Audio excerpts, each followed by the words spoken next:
Recién. Bien. Bien, entonces, ahora, vamos a empezar a trabajar con la segunda parte de la clase del viernes 4 de junio y vamos a analizar la forma en la cual pudieron en forma conjunta trabajar el concepto clave del trabajo práctico de síntesis del periodo de 6 a 8 años y de 9 a 11 años. Entonces, les vamos a ir dando la palabra por salas para que nos cuenten de qué manera completaron y si se planteó algún debate o alguna discusión. Comencemos entonces con la sala 1, que tenía que analizar las características generales de los dos momentos, de 6 a 8 y de 9 a 11, bueno, características generales y procesamiento de la información. ¿Quién toma la palabra? Yo, profe, yo. Dale, Lautaro. Bueno, con el grupo no surgieron muchas dudas porque, bueno, el tema de las características generales y el procesamiento de la información es casi lo que más vimos de los dos periodos, es algo que vimos bastante en profundidad, pero lo que nos pareció importante o que estaba bueno destacar es, viste que vos decías que el periodo entre los 9 y los 11, según ustedes, es como el periodo de oro, la etapa de oro del desarrollo motor, que nos parece importante hablar sobre lo fundamental que es todo el desarrollo biológico o la evolución biológica que se da entre los 6 y los 8, que permite que esa etapa de 9 a 11 pueda ser la etapa de oro.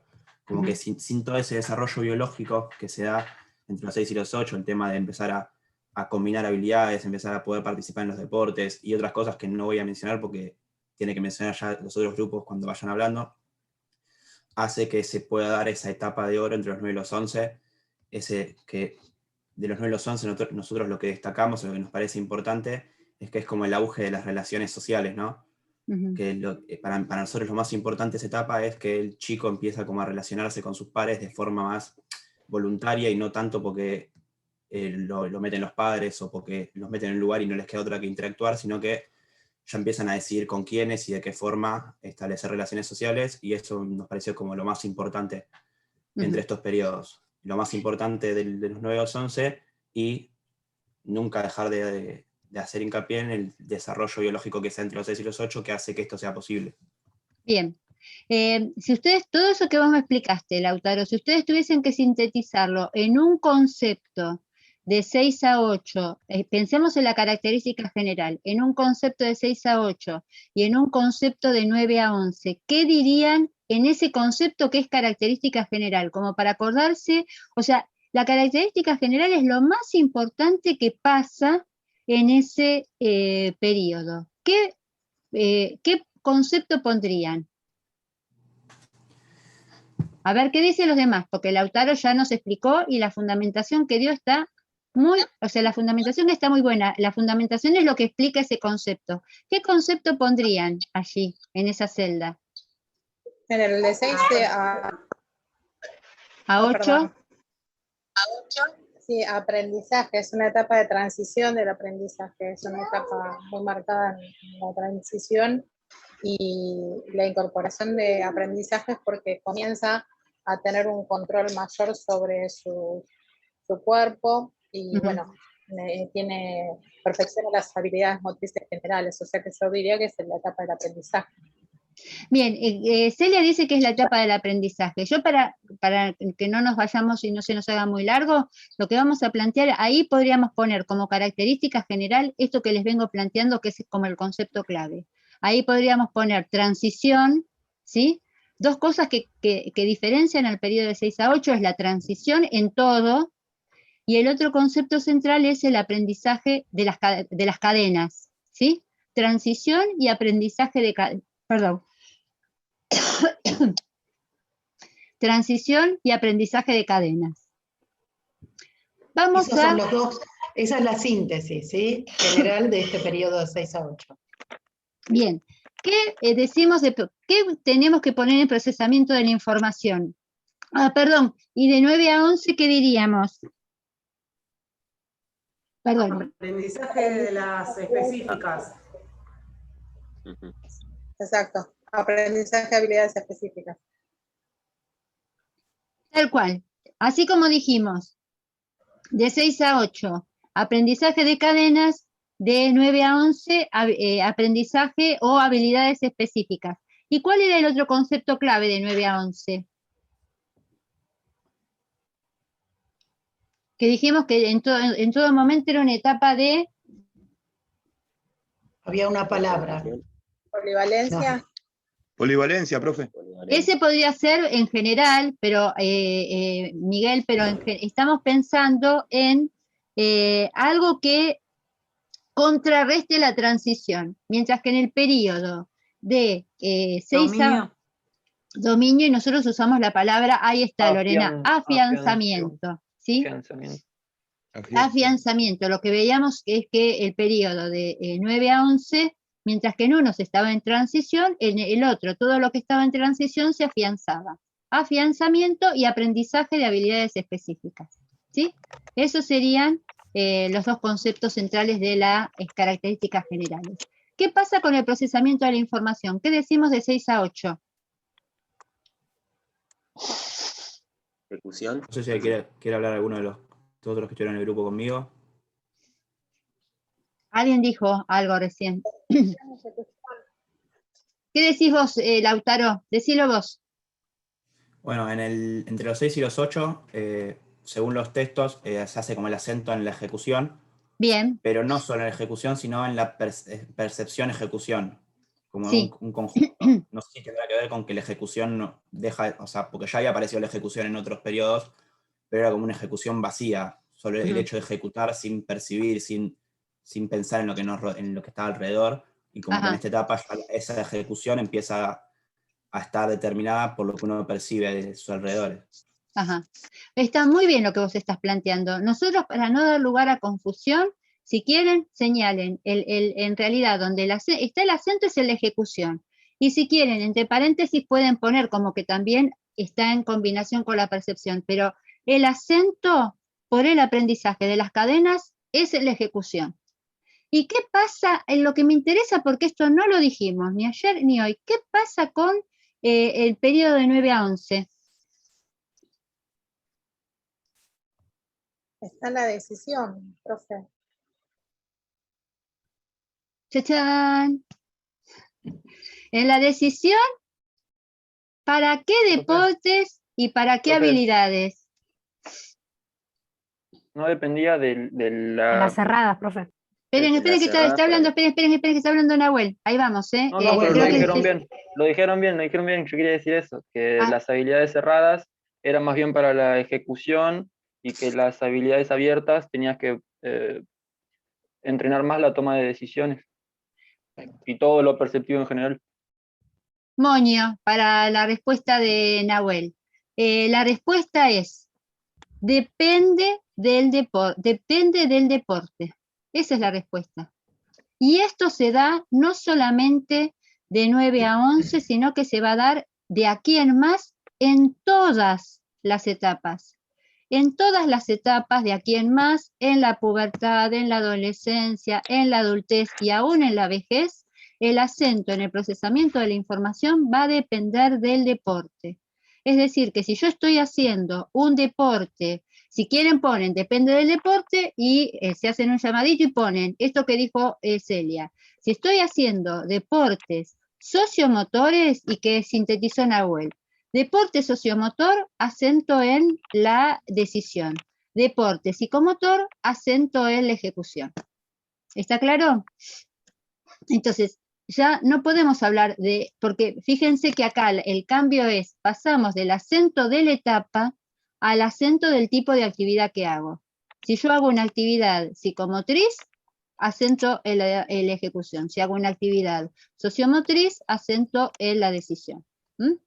Bien. Yo quisiera contestarle algo a Lautaro, que en realidad el procesamiento de la información incluye los 4 elementos siempre.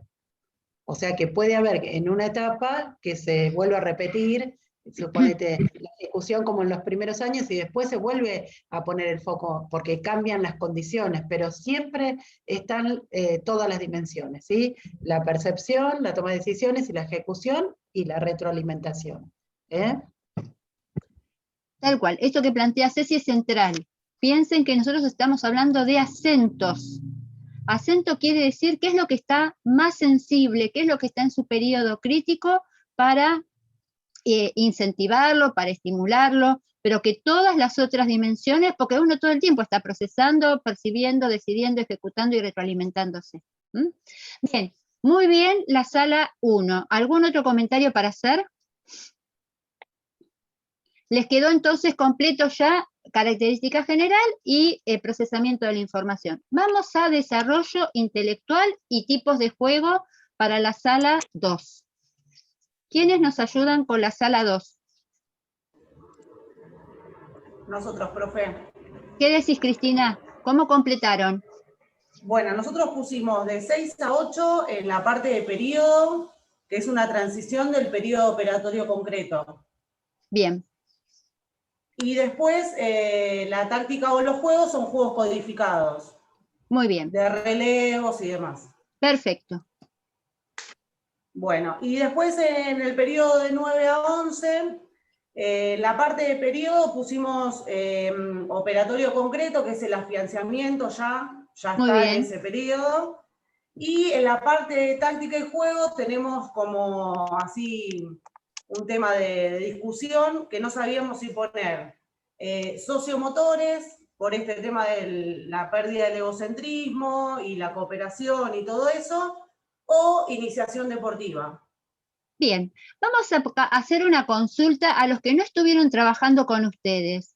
Si alguien ya vino completando el trabajo práctico de síntesis, ¿qué puso en esa celda? Estamos analizando en particular cómo completar periodo de 9 a 11 en juegos. ¿Cuáles son los, qué nombre les damos a los juegos en ese momento? Yo lo completé como juego de equipos. Juegos de equipos, dice Francisco. Seguimos escuchando propuestas. Hay un concepto. Actividad motrices abiertas y cerradas, o sea, de eso dependen los juegos. Dice Santiago. Yo no sé si está en el texto, para mí está en el texto, ¿sí? Hay un concepto que dice sobre el tipo de juegos que, todo eso que ustedes están diciendo, así de la misma forma que hablamos de juegos de organización simple de 3 a 5, juegos codificados de 6 a 8, hay una característica que tienen todos esos juegos, que es lo que los hace muy cercanos a la iniciación deportiva. Profe, yo puse juegos reglamentados.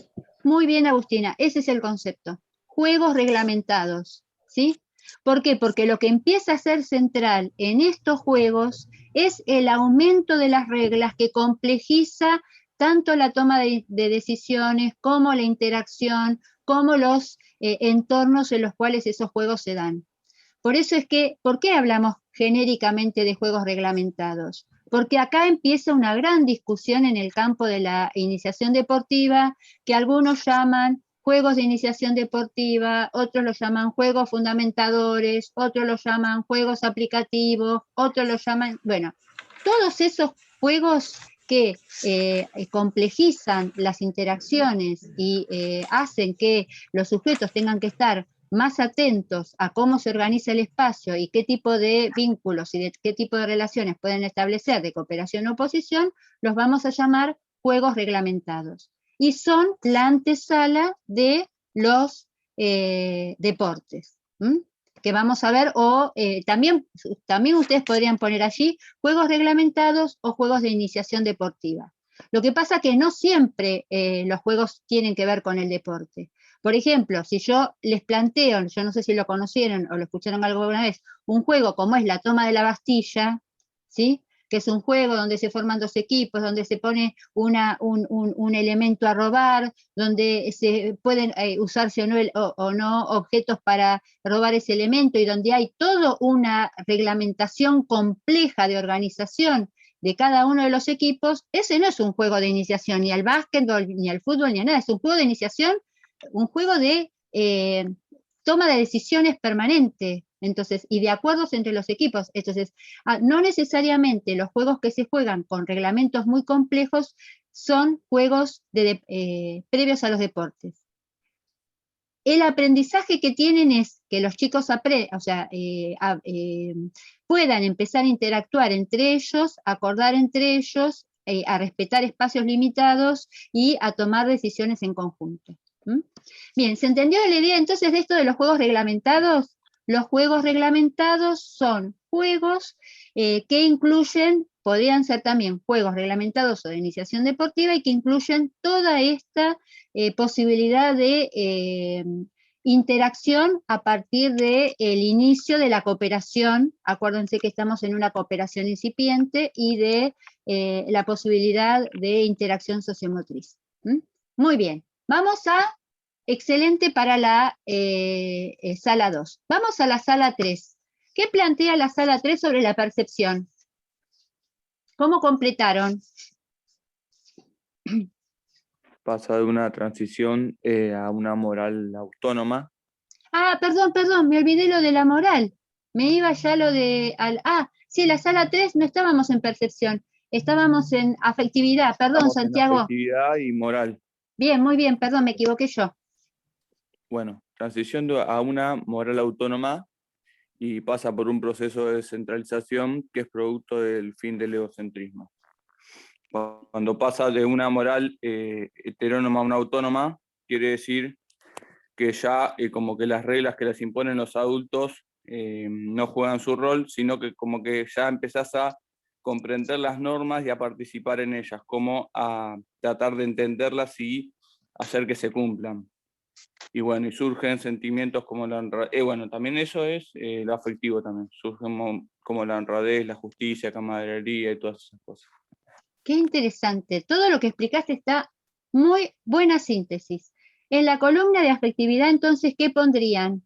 Vos lo dijiste al principio, ¿cuál es el concepto? Fin del egocentrismo, descentralización, fin del Muy egocentrismo. bien, También. fin del egocentrismo, descentración, ¿sí? Fin del egocentrismo, descentración. Y en la columna de moral, ¿qué pondrían, Santiago? Transición a una moral autónoma. Excelente, listo. Vamos a 9 a 11. ¿Sigue Santiago o aporta otro compañero? Santiago hizo un aporte bárbaro de 6 a 8. ¿Quién aporta de 9 a 11 de la sala 3? ¿Lo tienen como portavoz? ¿Sigue hablando Santiago? Como quieran, sí, igual lo charlamos entre todos. Dale, Rocío, así hicimos un 1 y 1. No, hablamos en cuanto a la afectividad, veníamos de la descentración y la reversibilidad, y pasamos a lo que son las relaciones horizontales, nos pareció bueno sintetizarlo así, y la edad de las pandillas. Bien. Y bueno, en cuanto a la moral, ya estamos en una moral autónoma. Bien, pues entonces está muy bien eso. Pueden entonces poner relaciones entre pares o relaciones horizontales y pandillas, y afianzamiento de la moral autónoma. Perfecto. Muy bien, a la sala 3. Vamos a la sala 4. Hola, profe. Hola, Isabel. Nosotros pusimos en cuerpo representado. Bien. Y en espacio y tiempo pusimos nociones proyectivas. Bien. Eso de 6 a 8, ¿no es cierto? De 6 a 8. De bien. 9 a 11 pusimos cuerpo representado, que ahí es donde se afianza. Muy bien. Y en espacio y tiempo pusimos nociones proyectivas y euclidianas. Palabra difícil. Qué difícil esa palabra. Sí, qué difícil. Euclidianas, porque recién se afianza bien en la pubertad, pero ya de 10 a 11 se empieza a tener nociones. Muy bien. Qué interesante. Entonces, sí. ¿Me puede explicar lo que son las eso? Sí, las euclidianas, muy bien. Euclidianas, sí, con I. Euclidianas. ¿Saben? Es muy fácil para entender lo que es. ¿Ustedes estudiaron en el secundario a Euclides, la geometría euclidiana? ¿Se acuerdan de la geometría euclidiana? Bien. La secundaria, bien. Las profesoras de matemática y los profesores de matemática de secundario y la geometría. Bien, vamos a hacer una descripción muy pequeña, porque esto lo vamos a retomar en la pubertad.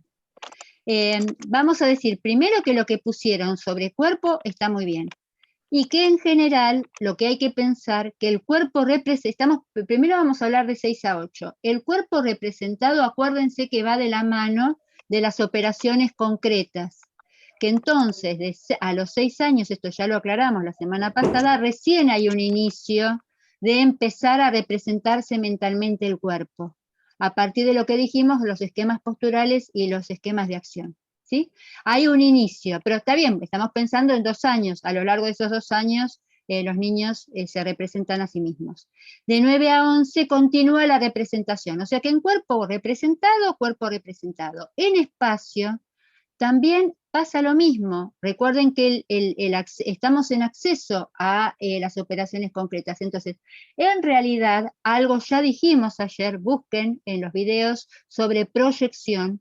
El espacio proyectivo es la posibilidad de empezar a incluir la tercera dimensión, que es el volumen, y empezar a percibir, es una operación muy compleja que hace mi propio psiquismo, de empezar a captar la tercera dimensión, que es la profundidad. Algo bastante explicamos ayer, que Juan, vos diste todo el ejemplo del rugby, o sea que los invitamos a que busquen esa explicación allí. Esto se inicia. En realidad, de 6 a 8 hay un inicio al espacio proyectivo. ¿Y qué pasa de 9 a 11? Hay un afianzamiento del espacio proyectivo y un inicio al espacio euclidiano.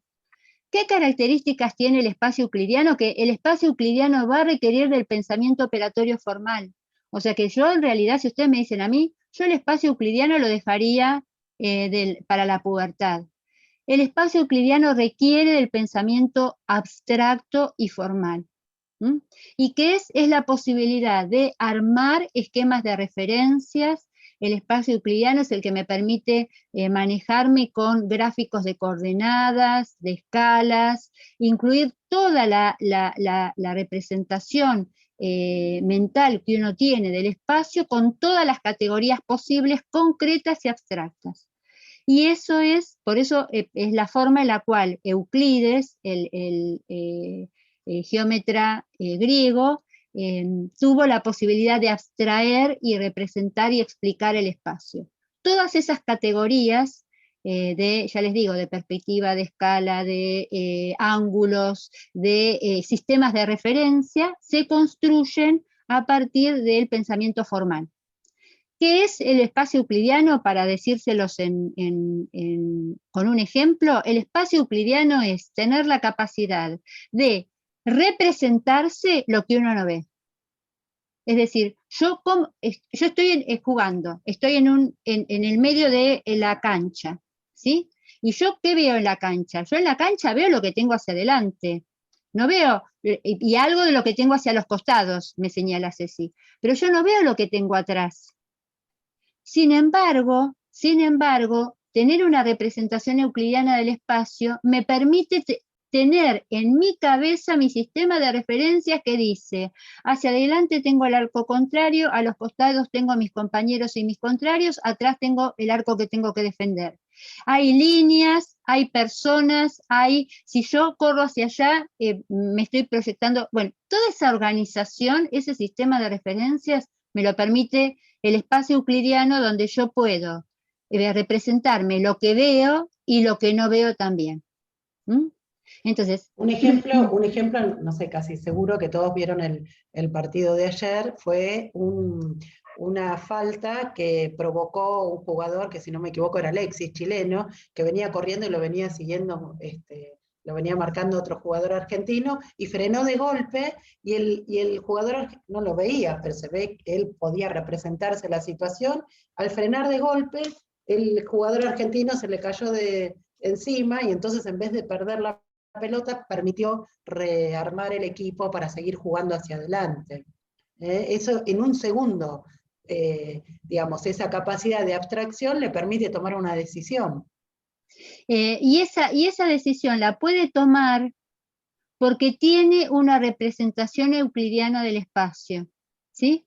Entonces, es el concepto, ¿por qué es difícil de captar el espacio euclidiano? Porque es un concepto que se capta de manera abstracta, formal. Y eso es algo que los chicos recién van a poder hacer cuando sean capaces de representarse lo que ven y lo que no ven, que es justamente el pensamiento, pensar ideas, no pensar cosas, pensar ideas. Y para pensar ideas hay que llegar, que es lo que vamos a ver en la pubertad, a la forma máxima, o sea, a la capacidad más compleja que tiene nuestro psiquismo de pensar, que es de manera abstracta. Pensar con ideas y no pensar con cosas. Los chicos, el espacio proyectivo todavía es un espacio basado en lo que se ve. El espacio euclidiano es un espacio basado en representaciones abstractas, de referencias espaciales que no estoy percibiendo porque no las veo, pero que las tengo representadas en mi imaginación, en mi capacidad de pensar ese espacio en ese momento. Y eso es una construcción teórica que hizo Euclides, una forma de representarse el espacio que planteó Euclides. Por eso se llama espacio euclidiano.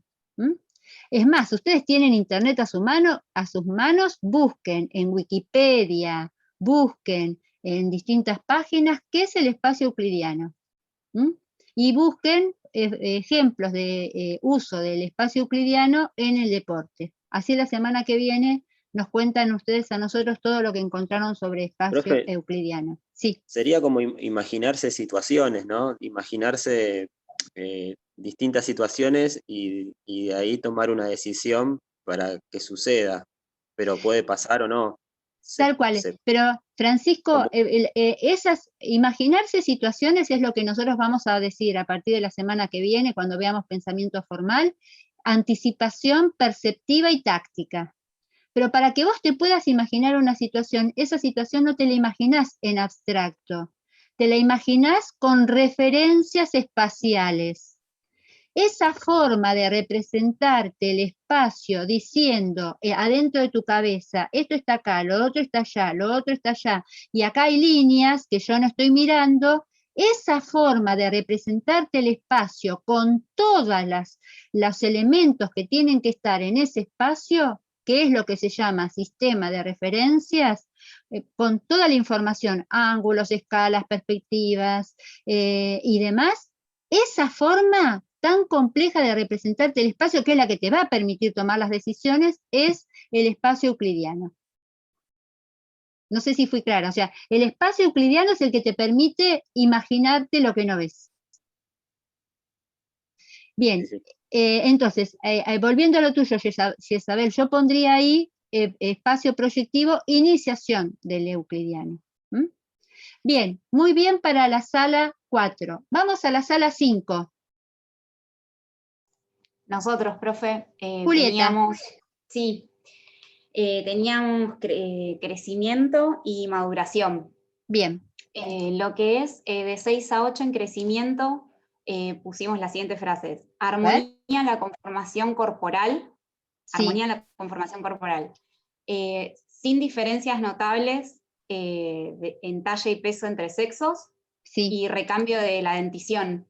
Ajá. En maduración pusimos, en cuanto a maduración de los sistemas orgánicos funcionales, hipertrofia cardíaca, continuación de la osificación, mejora del tono muscular y mejora del tono muscular y la coordinación. Ajá. Concluye la mielinización de la subcorteza.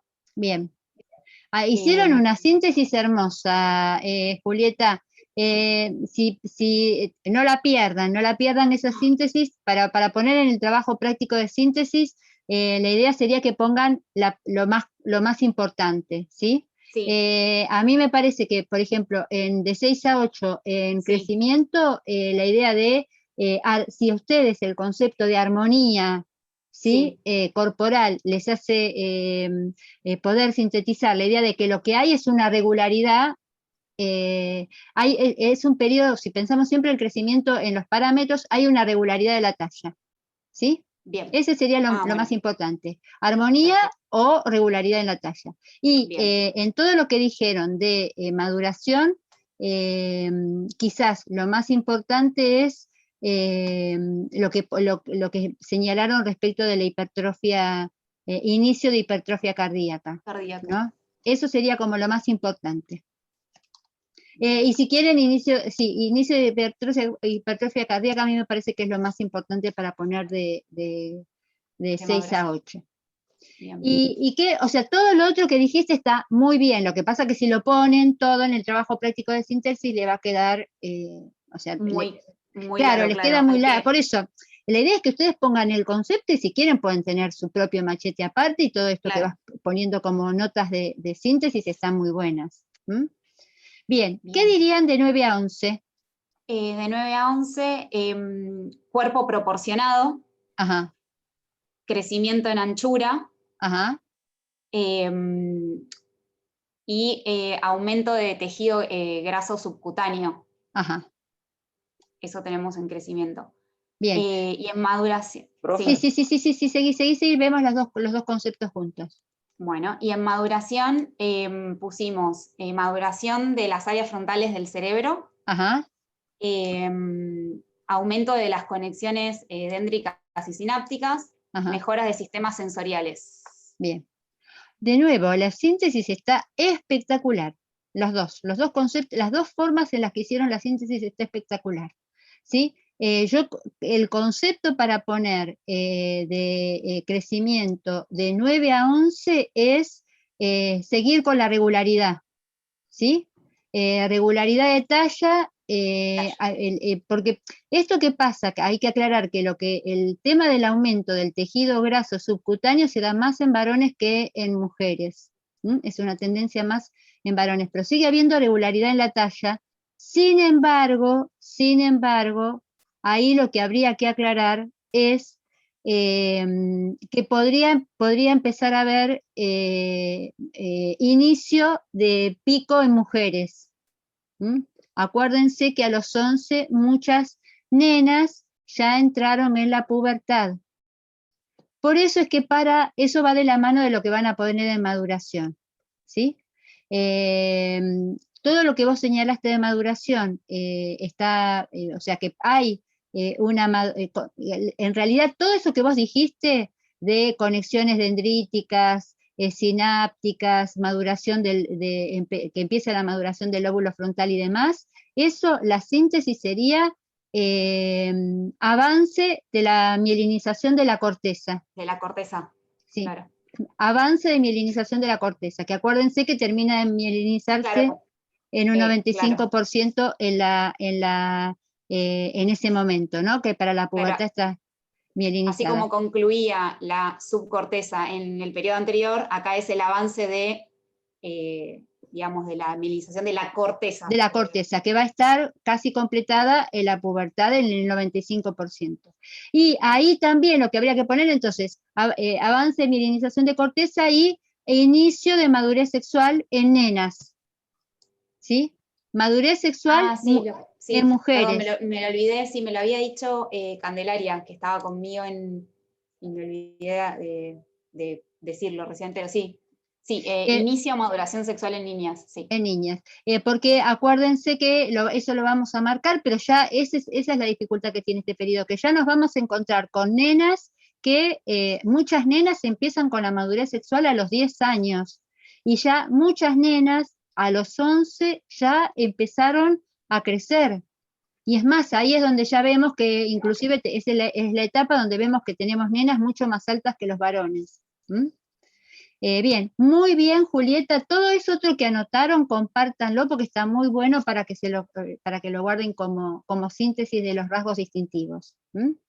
Bien, vamos al grupo el último para cerrar con esta síntesis del trabajo práctico de síntesis. ¿Qué dice la sala 6? ¿Quiénes están en la sala 6? Sí, yo estoy en la sala 6, profe. Mucho de lo que es de 6 a 8 sí. No estuvimos conversando, más bien estuvimos conversando de lo que era de 9 a 11. Pero bien. Más o menos con lo que estuvimos estudiando fue que están en ambas capacidades en desarrollo, en lo que es de 6 a 8. Bien. De 6 a 8. Sí. Yo ahí te agregaría algo, una aclaración. ¿Qué capacidad tendríamos que remarcar de las coordinativas? Hay una capacidad que tendríamos que remarcar. Piensen, relaciónenlo. A ver, vamos a la otra columna, Cecilia. ¿Qué habilidades se aprenden de 6 a 8? Sí, bien, Maximiliano ya lo dijo, ya lo encontró. El acople. El acople. Sí, muy bien, Maximiliano. Bueno, a veces yo tenía el inicio del acople en el anterior, de 3 a 5. Sí, está bien, Cecilia. Vos lo pusiste como inicio del acople, pero acá, en esta... se consigue. ¿Cómo? Que en este periodo se consigue el acople. Tal cual. En este periodo, lo que pusieron está muy bien. Las dos tipos de capacidades, tanto las coordinativas como las condicionales, están en desarrollo. Igual empieza a haber un mayor, en las coordinativas podrían poner mayor desarrollo, no solamente en desarrollo. Mayor desarrollo y sobre todo, entre paréntesis, el acople, porque gracias a que se desarrolla mucho el acople es que pueden formarse. Ahí vamos a las habilidades. ¿Qué habilidades se aprenden en este periodo? 6 a 8. ¿Qué habilidades dijimos recién?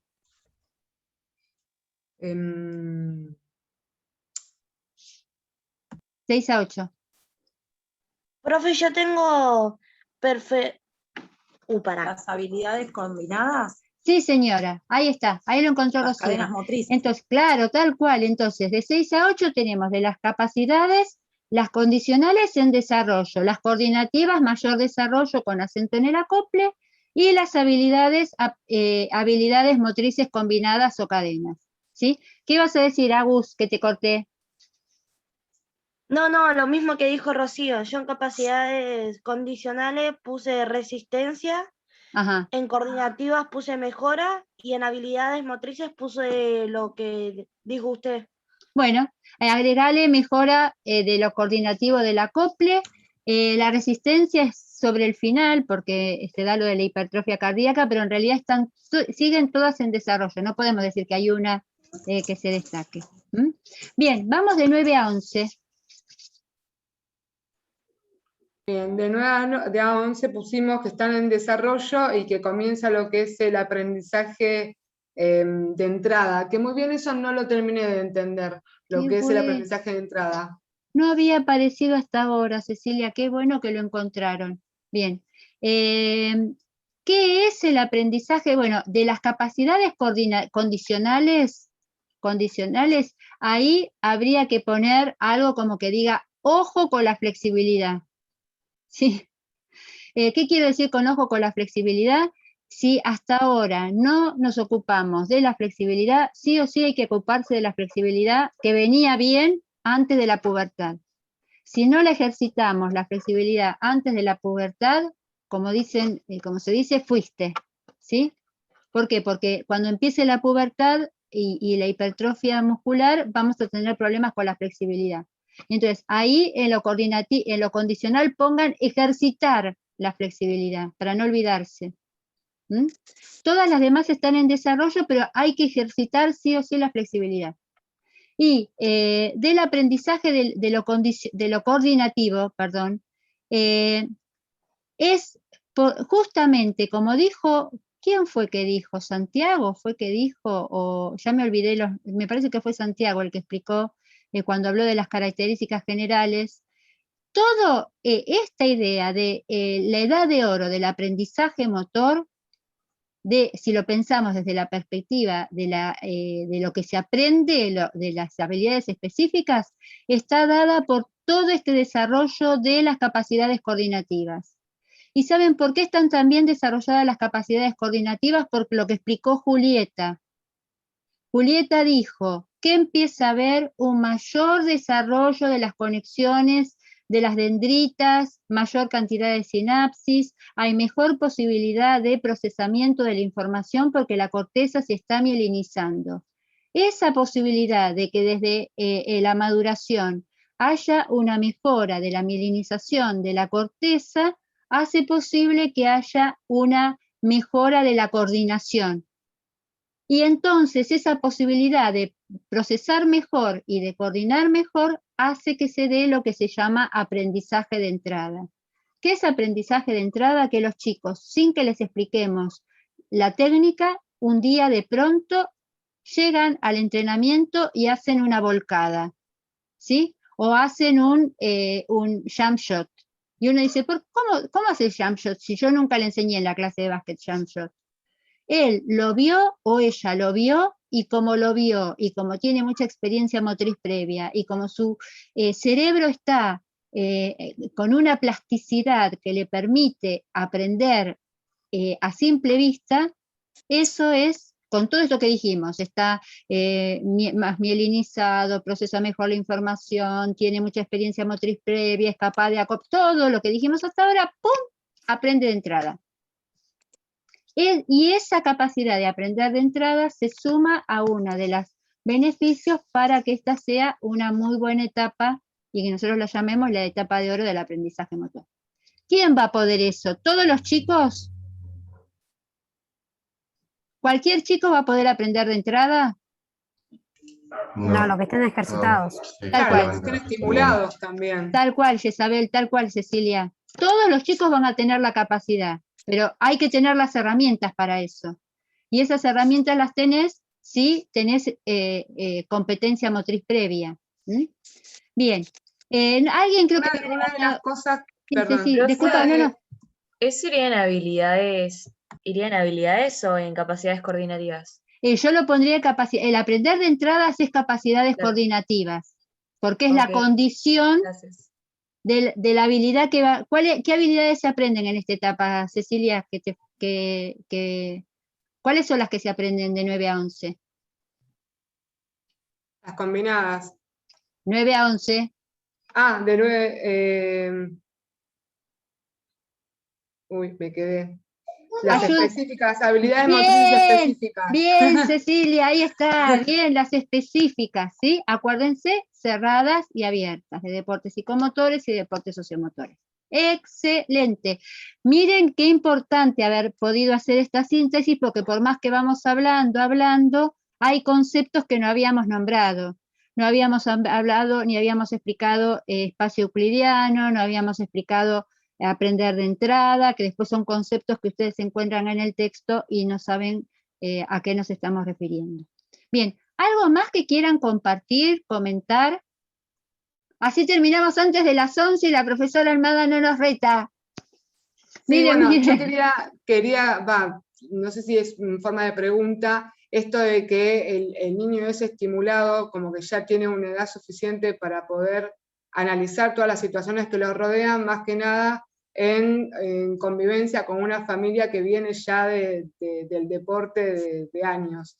Ponele de una familia que practique, no sé, tenis, o practique rugby, o practique fútbol, y esté todo el día inmerso en ese mundo de información, tanto en lo presencial, yendo a ver al papá, al hermanito, o empezando mismo con la práctica deportiva, y a la vez incluyendo esa información de los medios de comunicación, de lo que puede ver por la computadora. Creo que entiendo de que todo esto, lo que es el aprendizaje de entrada, viene también por ese lado. Como que no solo es la práctica, o sea, presencial y en sí de lo que es el deporte, sino también lo que el niño empieza a incorporar cognitivamente del mundo que lo rodea.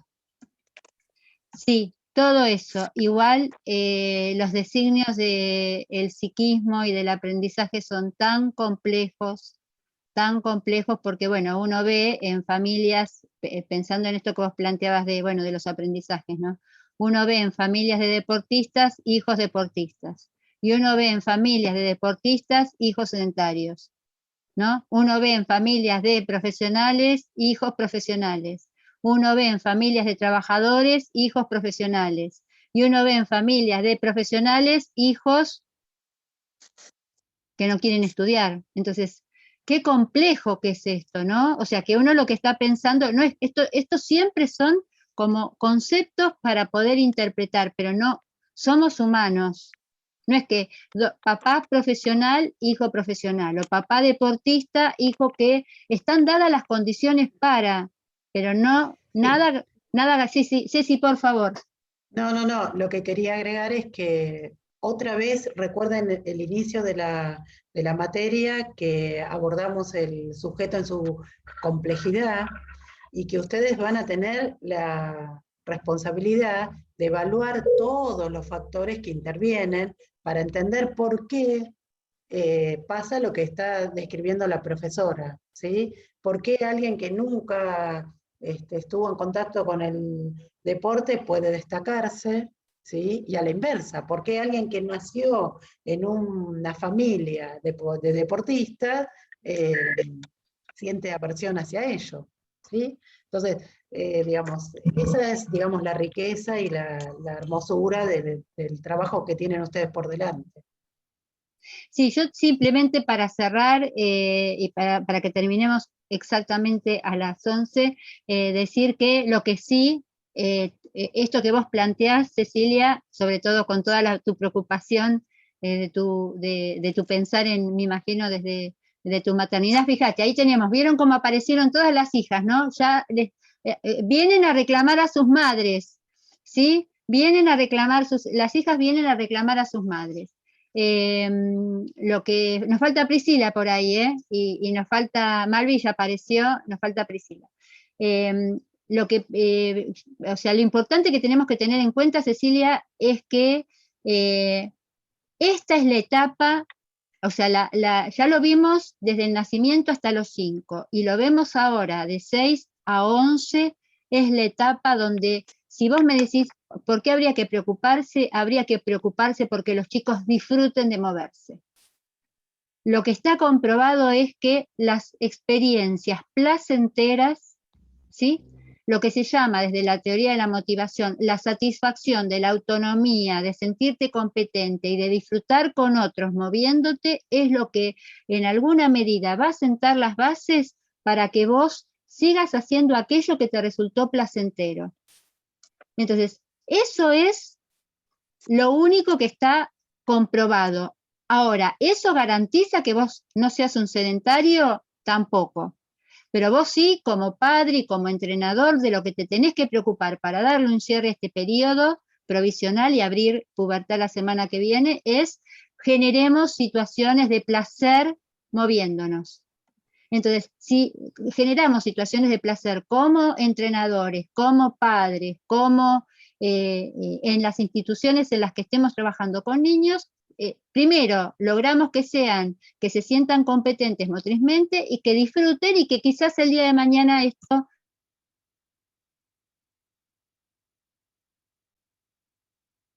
Quedé muteada. Bien, nos vamos a despedir. Dejo de grabar.